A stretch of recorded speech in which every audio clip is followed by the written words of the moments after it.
ఆంధ్రప్రదేశ్ ఉప ముఖ్యమంత్రి జనసేన అధినేత పవన్ కళ్యాణ్ ఇటీవల చేసిన కోనసీమ కామెంట్స్ తెలంగాణ రాజకీయాల్లో తీవ్ర దుమారం రేపాయి.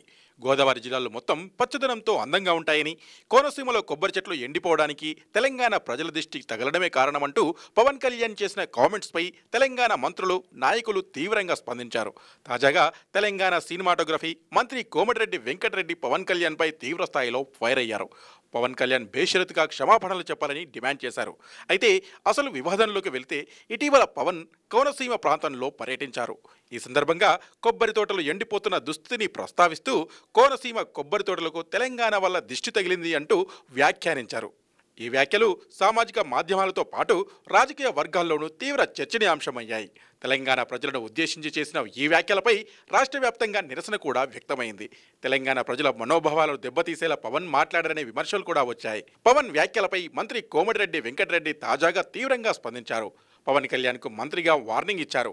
తెలంగాణ ప్రజలకు పవన్ కళ్యాణ్ బేషరతుగా క్షమాపణలు చెప్పాలని, లేదంటే పవన్ కళ్యాణ్ నటించిన ఒక్క సినిమా కూడా తెలంగాణలోని ఒక్క థియేటర్లో కూడా విడుదల కానివ్వమని హెచ్చరించారు.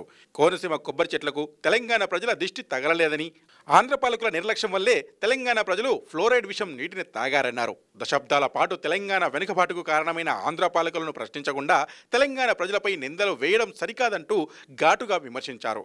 మంత్రిగా పవన్ కళ్యాణ్కు అనుభవం లేకపోవడం వల్లే ఇటువంటి అపరిపక్వ వ్యాఖ్యలు చేస్తున్నారని కోమటిరెడ్డి విమర్శించారు. ఇక తెలంగాణ ప్రజల మనోభావాలను గాయపరిచేలా మాట్లాడిన పవన్ క్షమాపణ చెప్పాల్సిందేనని బీఆర్ఎస్తో సహా ఇతర పార్టీల నాయకులు కూడా డిమాండ్ చేస్తున్నారు. ఈ వివాదం తెలంగాణ, ఆంధ్రప్రదేశ్ మధ్య రాజకీయ సంబంధాలపై కూడా తీవ్ర ప్రభావం చూపే అవకాశం ఉందంటూ అటు రాజకీయ విశ్లేషకులు సైతం భావిస్తున్నారు.